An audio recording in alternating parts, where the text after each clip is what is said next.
Hey, it's Harms, and it's a testament to the guy sitting next to me that he got here 45 minutes ago, and everybody in every office made their way out. They stopped what they were doing and wanted to make sure to not just say hello, but really have a good, long conversation. He's a guy that has built those types of relationships across the board in his many years with us. Mike Shinoda. Hi. How are you, man? Appreciate it. Yeah, I'm good. Good. I think we're just going to jump right into it, dude. That's fine, yeah. And go right into it.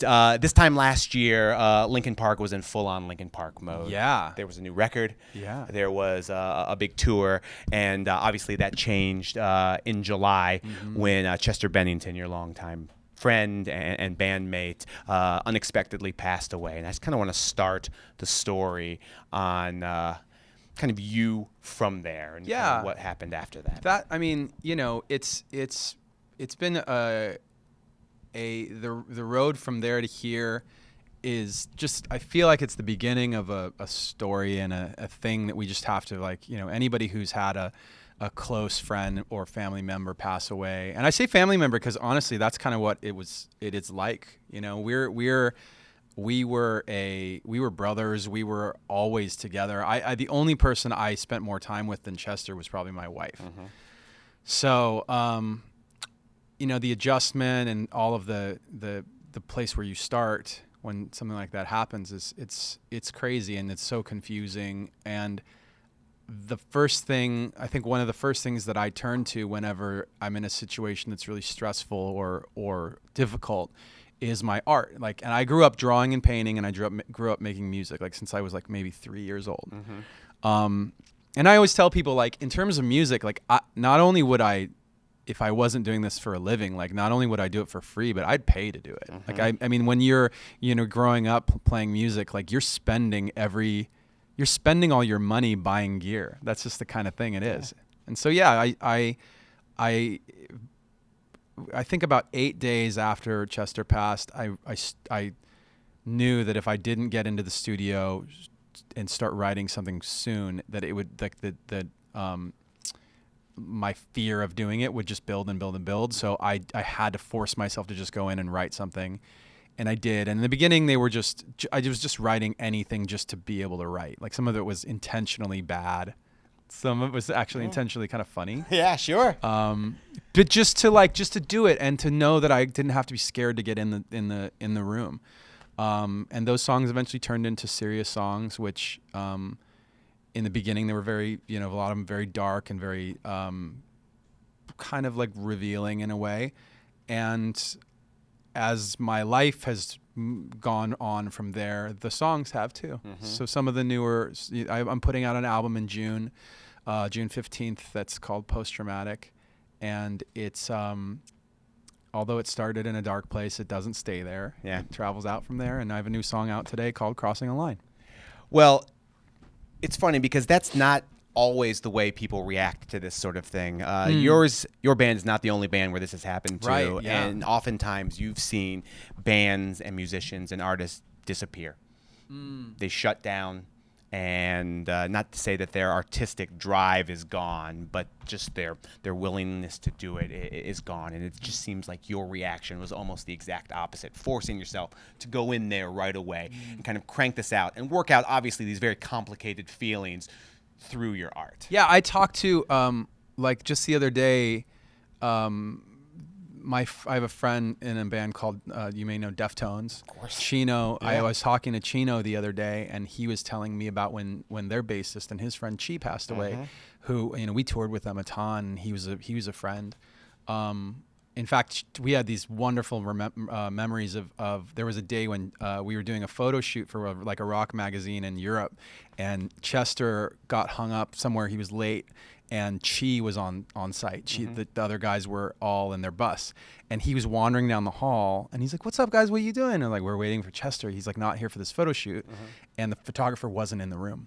And she was like, let me stand in. And he comes in the room, and we pretended that Chi was Chester.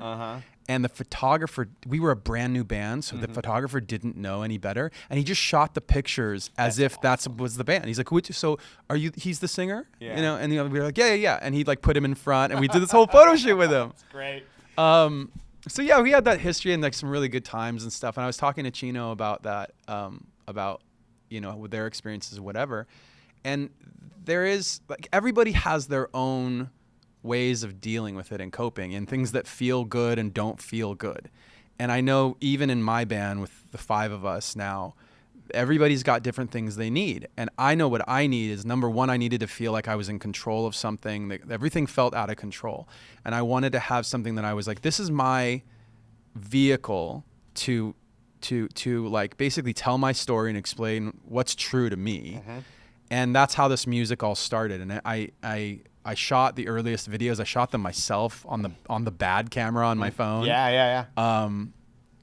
And I tried to do what I could to make sure that people knew. I wanted to put as little distance between me and the listener as possible. That seems to be a hallmark of Linkin Park's work as well. Your relationship with the fans has always been something special and not typical for most bands and the people that are fans of their work. So it does not surprise anyone that when you do solo stuff, that was also a very important part of this. Especially, I would imagine, this community has come together around this incident. Oh, absolutely. In a way that nobody ever expected, but in a way that's probably very cathartic and healing. It's been insane. Like, I kind of couldn't believe the volume and the intensity of the reaction from the fans everywhere in like the weeks after Chester passed. Like, there were seemingly like thousands of tributes and memorials and people showing up in places with signs and flowers and singing songs. They held, like, the fans held concerts where they just did tribute performances of our stuff. And even right now, I forgot about this. Like, even the other day when I was shooting the video for Crossing a Line just down on Sunset Boulevard. So if you go on YouTube right now, you can see the new video for the song. And what happened was, I just had this idea, this feeling like, I want to go down to the place where it all started for us, which is like the Roxy and the Whiskey on Sunset, and just see what happens. Like, go down there, shoot stuff for the video, and see what happens. Do some performances down there and whatever. I tweeted 45 minutes before I got down there. I tweeted. Today is my Tower Records shirt. Nice. We met. So you wore your Tower Records shirt. So I tweeted, I'm going to be at Tower Records parking lot in 45 minutes. Meet me down there. Expecting like in 45 minutes notice. Like, I figured like 20 people, 30 people show up. Like over 100 people show up. I'm like, oh no. Like, this is so. What am I going to do with all these people? I was planning to play them the song, and all of a sudden I'm thinking, crap, now with this many people, like, if I play them the song, it's probably going to leak. I was like, oh, I did it anyway. And the fans they're so great. All those people, none of them leaked the song.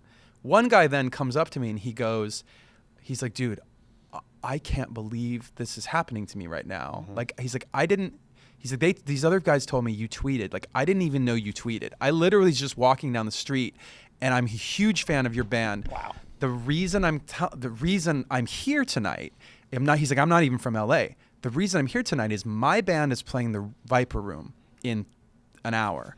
We are literally covering one of your songs. Wow. And it's like, it was a moment where I just went like, these fans are just so, like, the relationship we've always had is so special. And it's not like, I know every artist says they have a special relationship with their fans. And I know, having done this for as long as I have, that our relationship is special and it is unique and it's different, and that also those, it's not a one-way street. That those fans have literally like held me up and held me together in some ways in the past 8 months. I'm going to say something right now, and then we're going to get into the meat and potatoes of it. You talk about the support that the fans have given you. I don't think it should be lost, and I hope people have told you this every day.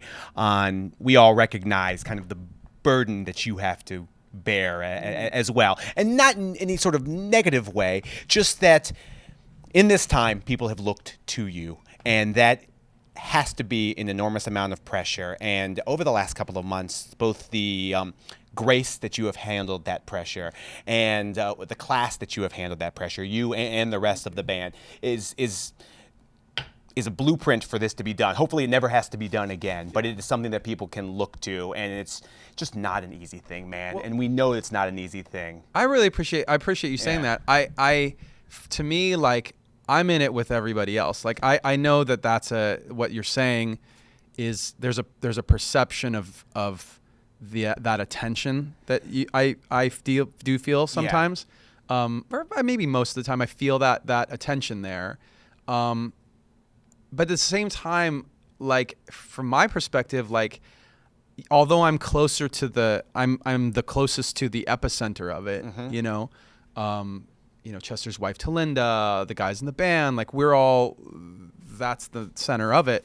But I think at the same time, if I can get out there and just look for next steps, right? If I just and I know that's kind of almost like inevitable. Like you have to, in the months, in the past few months, talking to a lot of friends who have gone through loss, who've not just losing, like you lose a grandparent as a kid, like that's different than losing one of your peers or somebody who's like your age or younger. Like, that feels way different. And to look at somebody who's stood by that and then see them overcome different parts of it. Like I realize that I'm definitely not invincible, and I'm definitely not going to make all the right decisions. Like I promise you, I will make like mistakes along the way. And that's fine with me. And as long as I can just walk that path and figure it out as I go, and I feel like that helps bring that community together. It's like if I'm on the other side of that and I see somebody doing well, like even watching, for example, like Dave Grohl after Nirvana, like seeing him do the thing and get back up and create Foo Fighters out of nothing. That's a moment where you go, that it can be done. Like that feels like it feels heroic in a way, right? No, absolutely. And long story short, nobody's perfect. You've done a good job. Thank you. You absolutely Thanks. have. That's all I want to do. I just want to try. Like they teach that in like kindergarten, right? You don't have to get it perfect. Yeah. Just do your personal best. Exactly. That's what they say at the kids' school. Exactly. And that's really all I want to do. Yeah. Well, I hope people are telling you that every day. Let's get into the meat and potatoes of these songs. Are all these songs written within the last couple of months? Yeah. There's a couple. I think there's a couple of them. There were there was a demo version of it that was before that. Like, so for example, the very first song I released, which is called Place to Start, it started while we were writing One More Light, our most recent Linkin Park record. And that music bed and kind of an idea of the vocal started there. And I actually I was intending to make that the first song on One More Light, and then just kind of thought it wasn't quite there. It wasn't the right thing. And when I was working on it about 7 months ago, I changed the lyrics, and it felt like, okay, now this is a good entry point into what I'm talking about and what I'm like going through. So yeah, the first I put out 3 songs, I don't know, 2 months ago ish. Yeah. And those were all at like what you could say is like ground zero, right? The rest, the album Post Traumatic, is going to be 16 songs. So many, by the way. It's a lot of songs. Yeah. And they start there and like move away from that. So there are songs, earlier on in the track listing that are still kind of in that place, but deal with different aspects of loss and how I felt. And then there are, as you move through the track listing, there are moments when it completely departs from that. And I'm talking about other things. Like, for example, I felt like at a certain point I had to prove myself again, like in the almost like with the shadow of Linkin Park and the shadow of Chester, and how incredible he was. Like he's literally, no exaggeration, one of the greatest rock singers of all time. Absolutely. So to have to be like under that shadow, in a sense, and the scrutiny that inevitably will come with that, I had this moment of feeling like, well, it kind of feels good to have something to prove. Like I remember being, 19 and having this sound and this stuff that I was making and playing it for people like, this is the next thing. Yeah. And they're like, I don't know. And I'm like, screw you. You don't know what you're talking about. Yeah. You know what I mean? That feeling, that drive kind of it definitely came back. It was really, and it was a good feeling to have. And so I made a song about that. you know. And that's just one example of different moments on the record. Well, I think it's important to point out, even though if you listen to the songs, it is abundantly clear, these are not Linkin Park songs. And there is elements of Linkin Park in there, which is inevitable, but these are very much songs in of themselves and on their own. Did you record everything on your own? Did you get any help? Yeah, I basically did it all myself. I had I've had a couple collaborations, which I haven't revealed yet. So those will come as time goes on. And a few conversations with, like, for example, a couple guys in the band, like Dave and Brad, for example. Yeah. Brad's always been like my closest like co-writer in a way, and he's really for example, one thing he does really well is like arrangement, like how to lay a song out, like how long the verse should be and what order of the parts and all that. And so there was a song or maybe two songs where I kind of ran that by him, like, you think this is a problematic structure or whatever? Oh no, I think this isn't good, or I think you should make this part shorter or whatever. So yeah, and I got a text, like, just last night, I got a text from Brad, like, hey man, like, tomorrow's a big day, congratulations. I just was texting with Dave like a minute ago. Awesome. Or a minute before we started, rather. And yeah, so we're good. We're good. We'll see. Well, I mean, I don't know what everyone always, as the moment I say that, everyone's like, cool. So like, when's Linkin Park happening again? Of course. And the answer is, I don't know. Yeah. We don't know. But I feel like right now, one of the things, everybody processes this stuff differently, and this for me is a necessary part of processing it all. Like I needed to have a singular path where I didn't have to check in with everybody else about what I wanted to do. For better or worse, all the answers have to come from me on this, and I really needed that kind of responsibility and control of it. Rick Rubin has always been, or at least for a very, very long time, a big force with this band, and a working partner, a friend. He's giving good advice. You were open about the fact that part of the reason the Hollywood Bowl show happened was based on his suggestion of getting back on stage.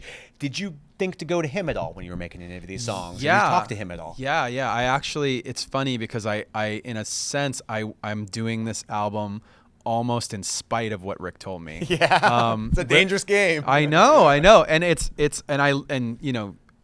I respect Rick to the utmost degree, and we've had moments where on our records, on our songs, where we just agree to disagree on things. He always said, like, I'm kind of like the in-band producer. So we, separate from the discussions with everybody else, like, we would have to have certain discussions about the big picture and whatever. Brad was actually also usually involved in those. So it's like I think the three of us. And yeah, when you're disagreeing with Rick, like the first few times that would happen, where I'd think, like, Rick is telling me to do one thing, and who am I to disagree with Rick Rubin? Of course. That and the first time, one of the first times where that happened, was on a song where it just kept eating away at me. Like, I just think Rick's wrong. Like, I want to do this song the other way. And when I just ended up doing it the other way, he and I both agreed that the solution was better. That's great. So that was a time when, and he's not too big to change his mind, right? So that was one of those moments when I went, okay, like, maybe I do, now I have the guts to say sometimes I just think you're wrong.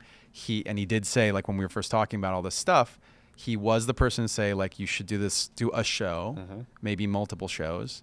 And his thing was, I think you should do them and just play the songs, and every place that Chester sings, don't sing the whole time.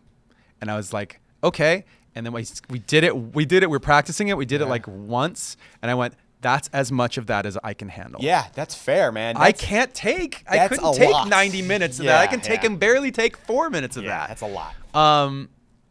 Similarly, when we were talking about putting out stuff, he was basically like, there's going to be a challenge and an uphill struggle to build something from scratch. He wasn't saying not to do it. He's just saying it's way harder.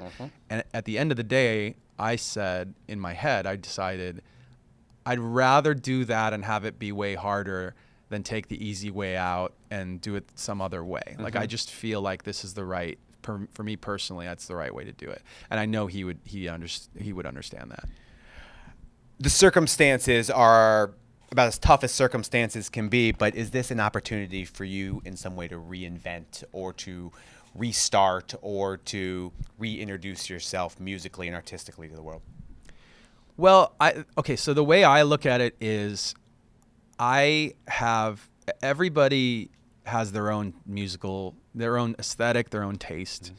Of course, with my bandmates, that goes without saying. And I know that this is not like, there's part of this that's like a little bit of a statement, but also part of this that's like an unwritten journey.